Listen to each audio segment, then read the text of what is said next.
ನಮಸ್ಕಾರ, ಕನ್ನಡ ಒನ್ ನ್ಯೂಸ್ಗೆ ಸ್ವಾಗತ. ನಾನು ನಿಶ್ಮಾ ಇರ್ಷಾದ್.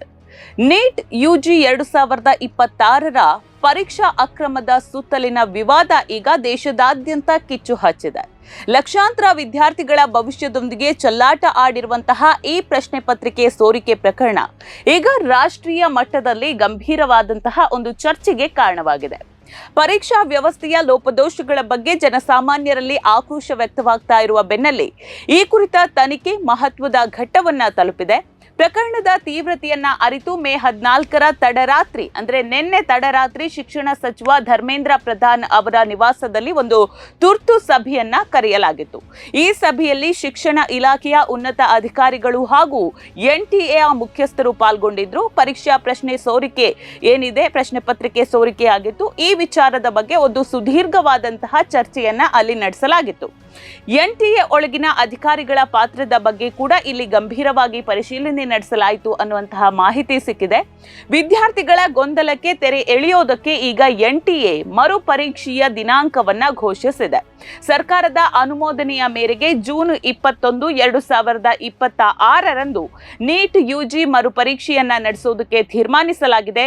ಪರೀಕ್ಷಾ ಪಾವಿತ್ರ್ಯತೆಯನ್ನ ಕಾಪಾಡುವ ಉದ್ದೇಶದಿಂದ ಈ ಬಾರಿ ಹೆಚ್ಚಿನ ಭದ್ರತಾ ಕ್ರಮವನ್ನ ಕೈಗೊಳ್ಳಲಾಗುವುದು ಅಂತ NTA ತಿಳಿಸಿದೆ. ಆದ್ರೆ ಏನೇ ಭದ್ರತೆ ಕೈಗೊಂಡಿದ್ರು ಕೂಡ ಆಲ್ರೆಡಿ ಈಗ ಲೀಕ್ ಆಗಿದೆ. ಒಂದ್ಸಲ ಎಕ್ಸಾಮ್ ಬರೆದಂತಹ ಮಕ್ಕಳು ಈಗ ಮತ್ತೆ ಬರೆಯುವಂತಹ ಪರಿಸ್ಥಿತಿ ನಿರ್ಮಾಣ ಆಗಿದೆ. ಎಷ್ಟೇ ಇವರು ಭದ್ರತೆಯನ್ನ ಕೈಗೊಂಡ್ರು ಕೂಡ ಒಳಗೆ ಕಳ್ಳರನ್ನ ಕೂರಿಸ್ಕೊಂಡು ಹೊರಗಡೆ ಭದ್ರತೆ ಕೈಗೊಂಡಿದ್ದೀವಿ ಅಂತ ಹೇಳಿದ್ರೆ ಅದರಿಂದ ಏನು ಪ್ರಯೋಜನ ಇಲ್ಲ ಅನ್ನುವಂಥದ್ದು ನಮಗೂ ಗೊತ್ತಿದೆ. ಆದ್ರೆ ಈಗ ಏನಾದ್ರೊಂದು ಸ್ವಲ್ಪ ಬದಲಾವಣೆ ಮಾಡ್ತಾರಾ ಅನ್ನುವಂಥದ್ದು ನಾವು ಕಾದು ನೋಡಬೇಕಿದೆ. ಈ ಹಗರಣದ ತನಿಖೆಯನ್ನ ಕೈಗೆತ್ತಿಕೊಂಡಿರುವಂತಹ CBI ಕೂಡ ಈಗಾಗಲೇ 5 ಪ್ರಮುಖ ಆರೋಪಿಗಳನ್ನ ಬಂಧಿಸಿದೆ. ರಾಜಸ್ಥಾನದ ಸೀಕರ್ ಜಿಲ್ಲೆಯ ಕೋಚಿಂಗ್ ಸೆಂಟರ್ಗಳ ಜಾಲದ ಮೂಲಕ ಸೋರಿಕೆಯಾದಂತಹ ಪತ್ರಿಕೆಗಳು ಹರಿದಾಡಿದ್ವು ಅನ್ನುವಂತಹ ಮಾಹಿತಿ ಕೂಡ ಸಿಕ್ಕಿದೆ.